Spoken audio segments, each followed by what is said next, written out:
요한복음 15장. 나는 참 포도나무요 내 아버지는 농부라. 물은 내게 붙어 있어 열매를 맺지 아니하는 가지는 아버지께서 그것을 제거해 버리시고, 무릇 열매를 맺는 가지는 더 열매를 맺게 하려 하여 그것을 깨끗하게 하시느니라. 너희는 내가 일러준 말로 이미 깨끗하여졌으니 내 안에 거하라.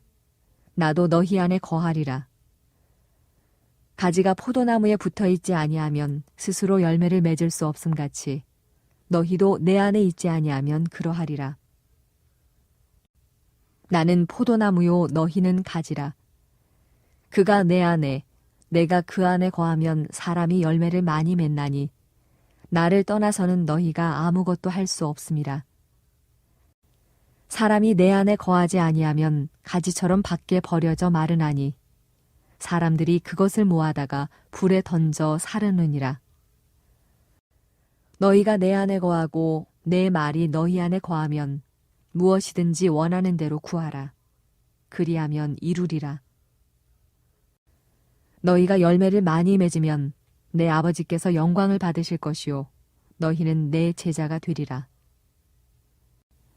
아버지께서 나를 사랑하신 것 같이 나도 너희를 사랑하였으니 나의 사랑 안에 거하라.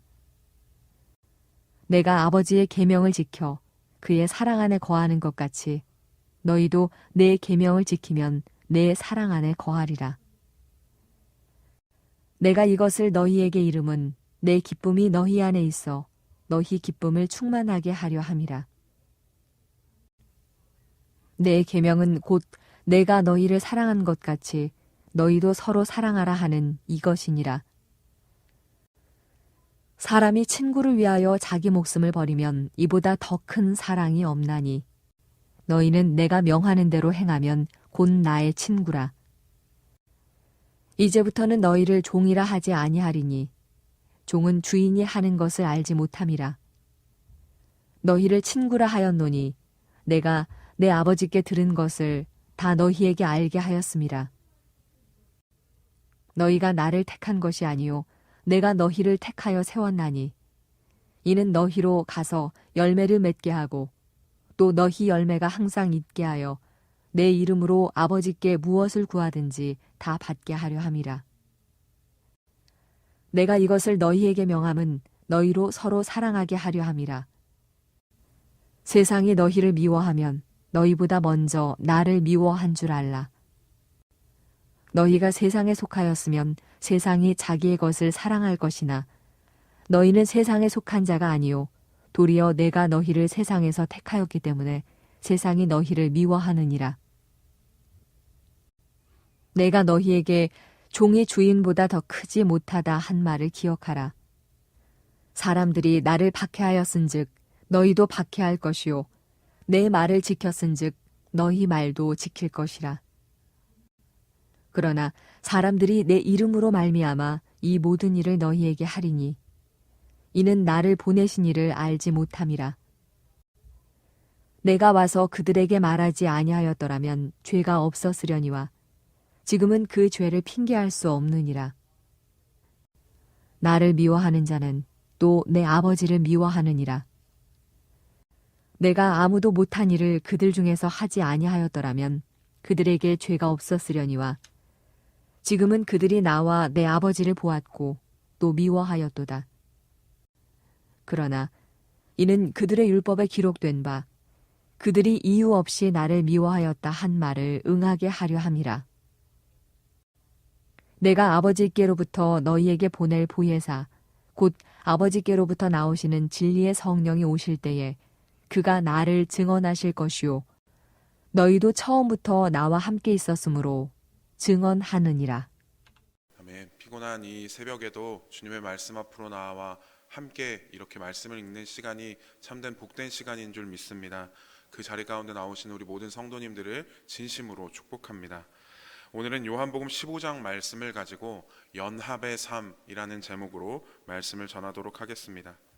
오늘 말씀에 보니까 우리도 아주 잘 알고 있듯이 예수님께서 자신을 포도나무에 비유하시고 하나님 아버지는 농부다라고 말씀을 하십니다. 저와 여러분들은 포도나무인 예수님께 붙어 있어야만 하는 가지로 올바른 영양분을 받고 좋은 열매를 맺어야 하는 사람들입니다. 열매를 맺지 않는 가지는 농부이신 하나님께서 제거하시고 열매를 맺는 가지는 더 많은 열매를 맺게 하려고 깨끗하게 하신다라고 말씀하시죠. 이 깨끗하게 하신다는 말씀은 잘 가꾸고 잘 다듬어 주신다는 말씀입니다. 특별히 2절에 이렇게 깨끗하게 하신다고 말씀하셨는데요. 우리가 예수님으로부터 영양분을 공급받아서 열매를 맺는 삶이라는 것은 하나님께서 우리의 삶에 손대시는 것, 그 섬세한 손길을 신뢰하는 삶인 줄 믿습니다. 말씀을 봐서 우리가 알 수 있듯이 깨끗하게 하심은 때로는 우리에게 고통을 수반하게 하기도 합니다. 어떤 관계의 단절이 있을 수도 있고요. 어떤 기회의 박탈을 우리가 경험할 수도 있고, 또 때로는 눈물로 기도한 기도가 응답되지 않는 것 같을 때 우리는 이 모든 것이 우리를 잘라내려는 하나님의 모습이 아니라 우리를 깨끗하게 하시는 하나님의 모습인 줄 믿습니다. 더 열매를 잘 맺게 하시려는 그 정결의 손길인 줄 믿습니다. 우리가 때로 시련을 겪을 때 이것은 농부이신 하나님께서 나를 포기하시려는 과정에 있는 것이 아니라 열매를 맺게 하기 위한 준비 과정에 있다는 것을 여러분 믿으시기 바랍니다. 저와 여러분들의 반응은 원망으로 대하는 것이 아니라 주님, 저를 더 정결하게 하소서, 이 반응이 되어야 할 줄 믿습니다. 이어서 4절부터 11절에 보시면 우리가 그 예수님 안에 거할 때 주시는 은혜에 대한 말씀이죠. 특별히 이 말씀들을 보면 내 안에 있어라, 나를 떠나지 말아라, 내 안에 거하라, 내 제자가 되어라, 나의 사랑 안에 거하라, 이렇게 계속해서 말씀하십니다. 예수님께서 저와 여러분들을 자신의 소유로 삼으신 것이죠. 이 세상은 같은 자리에 오래 머물러 있는 것에 대해서 굉장히 회의적입니다. 자리를 떠나라고 말하고 변화하기를 바랍니다. 하지만 신앙은 예수님 안에 머무는 것부터 시작이 되는 것이죠. 예수님 안에 머무는 삶이 오늘 말씀과 같이 참된 기쁨이 샘솟는 자리가 된다고 주님은 말씀하십니다. 어떤 사람들은 무언가를 얻기 위해 예수님께 나아옵니다. 세상에서 좀 더 윤택하게 살기 위한 방편으로 나의 상황과 나의 병과 나의 모든 문제가 다 나아지길 바라는 마음으로 예수님께 나오는 것이죠.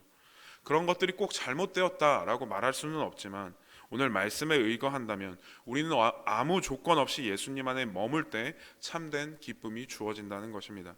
기도할 수 없을 것 같을 때에도, 예배하지 못할 것 같을 때에도, 말씀이 도무지 감동으로 다가오지 않을 때에도 끝까지 우리는 주님 안에 붙어 있어야 합니다.